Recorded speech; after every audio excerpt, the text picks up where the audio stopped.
Okay, so today I'm presenting the not so wonderful world of EuroDisney. Things are better now at Disneyland Resort Paris by Manuel de Diego.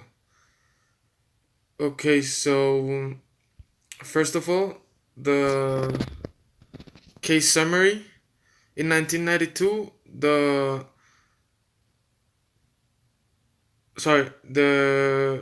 Disney opened EuroDisney in Paris, France. Uh, their intention was to have the biggest and most fun theme park. But the high executives didn't expect to get so much differences from in culture from the Americans. So this not expectation lead them to financial loss, a lot of losses. Then over the time they changed their high executives in order to reorganize and have a new strategy to recover and to improve their situation. And now, how is Euro Disney nowadays? The park has an attendance of, in average, more than 10 million people. In 2016, it was from 13.4 million. This one is a comparison from 2015. So it decreased at 10%. Revenues as well decreased. The hotel occupancy also decreased. So their costs were going up. They invest a lot in promotion, in anniversary preparations. Um, Okay, so the first question in the case was what factors contributed to Euro Disney's poor performance during its first year of operation, and what factors contributed to Hong Kong Disney's poor performance during its first year? Okay, so the main reason, the main factor that contributed to its low performance was the inability to recognize the needs and demands from the users, from the Hong Kong and European citizens. It's known that French and Chinese and American cultures are very different. More other reasons were the high-priced hotels and entries for the park. Um, an important thing is that in Euro Disney they banned the wine; it was prohibited. Um, and it's known that in European countries it's very common to drink wine in lunch or in dinner, so it was a great factor. Also, transportation, the parking lots in Hong Kong were small. The the European transportation was intricate transportation, so they have their own transportation, and this was like more difficult to citizens to perform the to go from one place to another. And there were also external reasons or factors.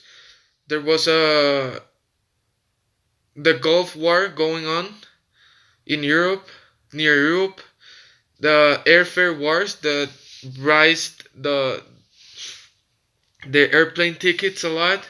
There were high interest rates and the currency fluctuation.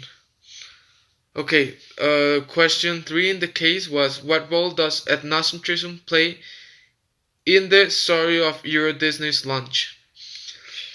The role that played ethnocentrism was the major role. Why? This is because the assumption that Europeans were the same, have the same like needs and the same attractions to things or to entertainment as Americans.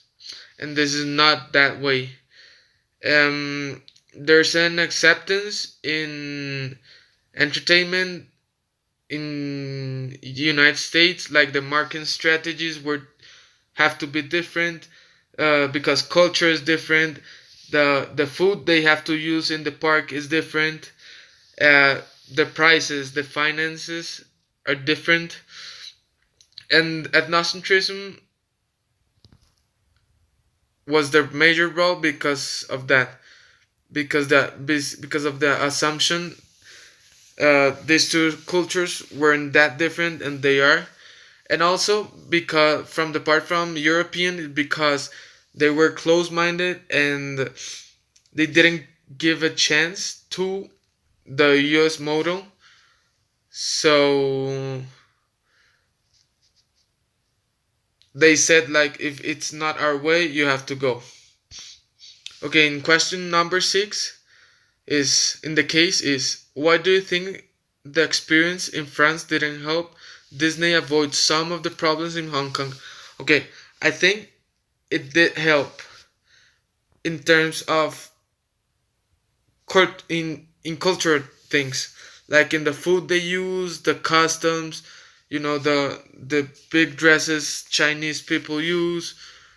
I think it helped, but it wasn't enough because they make some mistakes, such as the um, characters that were not like adapted to its main objective, that was the Hong Kong people. Okay, now applying concepts.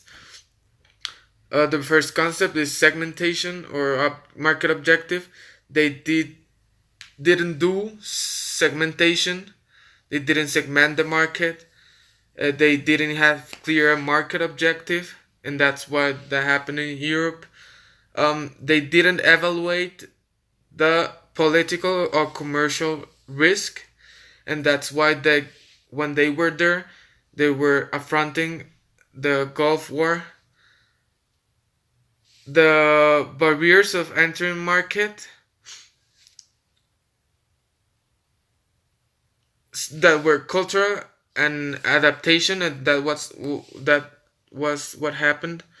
The cultural principal barrier, and then the process of adaptation, and the sum of physical and psychological satisfaction was not satisfied, was not done, because the process of the characters, they were not like fully accepted.